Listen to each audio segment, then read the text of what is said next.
Hello, everybody. Good evening. Welcome once again. Now, today we had three interesting games. We had the Manchester United versus Fiorentina. We had the Atletico de Madrid versus Newcastle United, and we had Athletic Club versus Arsenal. It was a very sweet day to watch football. So now, before we start, don't forget to give God thanks. Don't forget to thank you for salvation and the fact that we're here alive today. It's a privilege to watch this football and to spend time with our friends, loved ones, and talk about it here and banter at clubs that we don't like. It's a privilege to do that. I can only thank God for that. So please, before we start, don't forget to hit the like button and subscribe to the YouTube channel. I hope you enjoyed the video. Now let's talk about Arsenal. Because Arsenal is my club, so we have to talk about Arsenal first. Arsenal won 3-0 to the Athletic Club. Man, it's a very good day to keep a clean sheet. I'm so happy because the last two friendly games we played in this preseason, we lost to Tottenham thanks to David Raya and Miles Lewis-Kelly for making a good mistake that made us to concede to Tottenham Hotspur that they will never stop bantering us for. But it was a nice game, even if we lost. No, it wasn't nice. We didn't play very well. It wasn't nice. It was nice for Tottenham fans. It wasn't nice for the Arsenal fans. It was kind of boring, to be honest. Now, we played to Villarreal. I was thinking it's going to be an easy win. I mean, if you play bets, I don't think you'll be happy with that game. Arsenal losing to Villarreal. But some people will win, though, because you don't bet straight win all the time. Now, Arsenal lost 3-2 to Villarreal. It was very, very depressing and annoying. Now, today we got a big win. We defeated 3-0 to the Athletic Club. Clean sheet. Now, we saw Viktor Gyokeres in person. We saw his real personality. We saw him do his celebration. I mean, he used his hand to cover his face. As so many stickers, so many memes say Viktor Gyokeres will put his hand on his head at the Emirates. But no, it's not going to be like that. We bought a good striker. We know what we bought, and Arsenal was playing very well. I think we're learning how to change our style of play, and I think Viktor Gyokeres is an inspiration to other teammates in Arsenal because when you have been losing for three straight seasons. I call it losing because it's like being second is like being the first to lose.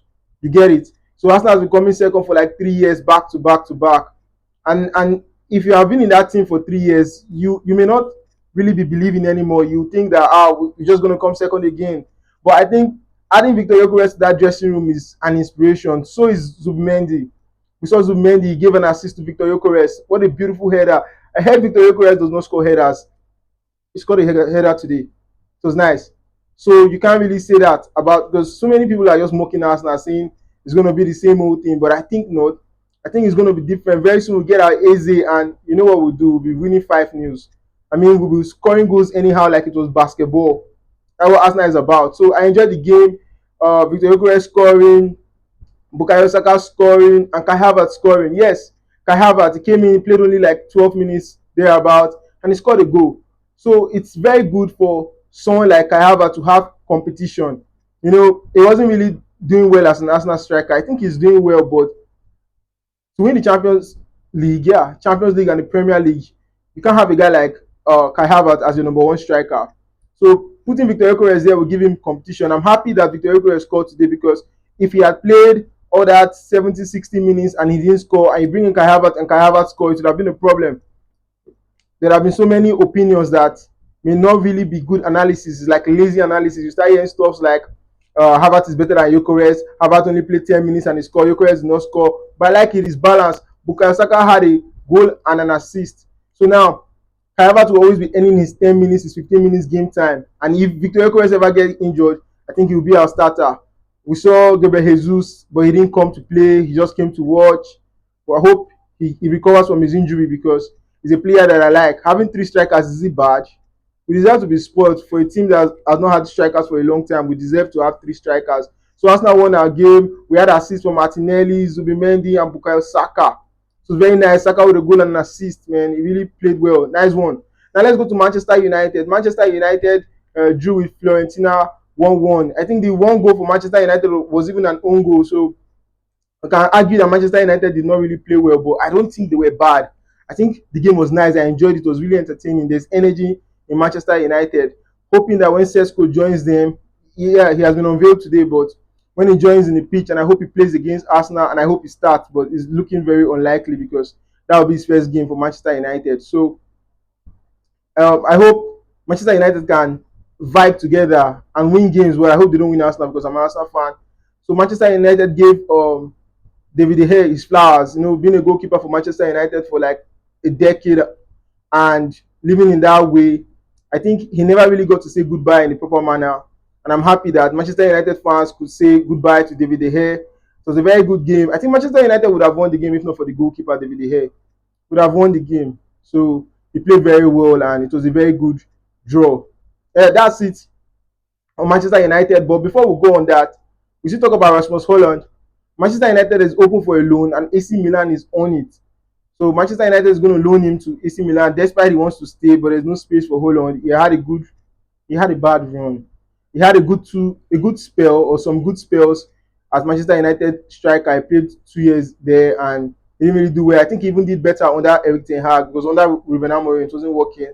We saw when he goes 20 games, 21 games, 22 games without scoring a goal. Very bad for a striker in the Premier League. So I think he'll be shipped off to AC Milan, €6 million loan fee plus full salary covered. So Manchester United is getting that off the wages. So it's positive for Manchester United to get rid of him. I think it's a good one, even if he wants to stay. Now Newcastle. Let's talk about Newcastle. Newcastle lost to Atletico Madrid today. Very, very bad. I think Newcastle played very well in the first half. They were looking like the team that was going to score. Jonathan had a lot of chances. I think he had about 4 headers. He really tried. He used to be a striker, but because they had Alexander Isak, and I think it was a real revolution under Eddie Howe, moving to that number 8 position. I think he tried from a striker to a midfielder, attacking midfielder. I think Jonathan really, really tried to revolutionize like that. And I think now with the loss of Alexander Isak, because Alexander Isak is not agreeing to sign a deal with Newcastle. He doesn't want to play for Newcastle. He wants to be a Liverpool player, and it's looking like it's going to be like that. Okay, so with the loss of Alexander Isak, I think Jonathan had to play that position today. It's not easy for them. It's not easy. Having your star guy go, it's not easy. And I kind of feel sympathy for Newcastle. I didn't laugh at them.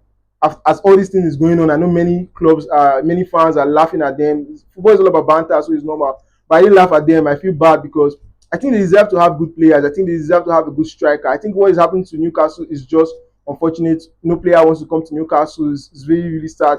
Newcastle has lost some games. Let me say they lost to Celtic, I think 4-0. They lost to Atletico Madrid. We saw Julian Alvarez and Griezmann scoring today, not giving Newcastle a chance. They lost to Arsenal 3-2. They lost to the K League, I think 1-0. Yeah. Although they drew with Espanyol yesterday 2-2. Which game again did they play? It's not really been good for Newcastle. It's not really been good. So it's just unfortunate for them, and I'm sad about it. I just hope they can get their striker so they can let Alexander Isak go because the energy is just toxic right now. I think Eddie Howe is a good manager. Think he's a good manager. I don't think Newcastle did anything wrong. I think they tried to win the Carabao Cup. It's not easy. I think that's their first trophy in a very, very long time. Yeah. So I think they tried. They got to the Champions League. I think they have the money. Newcastle is a very attractive club. I don't understand this segregation against Newcastle. It's just unfortunate. Now let's talk about two more things before we go. We'll talk about Hendrick. Hendrick, he got the number 9 shirt for Real Madrid. I'm so surprised. When Kylian Mbappe, when it was announced that he will no longer be Real Madrid number 9, he will now be number 10 after Luka Modric left and he took the number 10 jersey. I was thinking that a very big star striker like someone like Alexander Isak or Viktor Gyokeres or Benjamin Sesko, even if they were not linked to Real Madrid, but I mean someone of that caliber, I thought someone like that would come to Real Madrid and take the number 9 jersey, but it looks like Real Madrid is believing in Hendrick and they think he can be the next number 9 for probably the next 5-10 years. They believe in the young man and they see the potential and they see what I can't see because I believe these people know the job better than me. So they say Hendrick is number 9, it's okay. But I also feel like the shirt that Kylian Mbappe wore, should it really be Hendrick that gets it next? The whole thing is weird to me and I don't know if Real Madrid is serious. I don't know what to expect from Real Madrid this coming season. I really do not know. It's confusing. I wasn't expecting to see Hendrick as the next number 9. One more thing, Rodri has been hit with a very serious injury and he'll be out to September. We saw how Man City played last season without Rodri and they're going to start the season again without him. And I hope the injury does not extend because it's very, very unfortunate to have him gone again because in this Premier League, I know we're all going to have our Premier League predictions and see who's going to come up in what position in the Premier League at the end of the season. But I look at Manchester City as number 4. I don't really look at them as favorites. I don't see them. I think Liverpool is the best because this Alexander Isak thing is just too much. Coupled with what they've already gathered already. Arsenal, we have seen number 2 as our bet right. So let's just give it to us. I know it's lazy analysis, but I still think we'll do well as number 2 because that's what is setting. Number 1, nobody believes in Arsenal. Even Arsenal fans don't believe in Arsenal. Many people want Ateta out, but let's just see how it goes. But Arsenal will be number 2. That's what I think. I think Chelsea is either number 3 or number 2, but let's just say number 3. Then Manchester City number 4 because I'm really inspired by what Chelsea is doing. But with this Rodri's injury, I don't think it's a very good start for Manchester City. And I saw that they were supposed to give him a new contract. It will happen, I think, but it's sad because we saw a player, a very good player, Ballon d'Or winner. Some will argue that he's not supposed to be Ballon d'Or winner, but I think it has been settled. It is what it is. So we saw him miss a whole lot of last season, if not almost everything, 90% of last season, and now he's going to miss the start of, I think, after the next international break before Rodri will be back. So, guys, thank you for watching. Please don't forget to like the video, subscribe to the YouTube channel. Thank you. One love. Bye for now.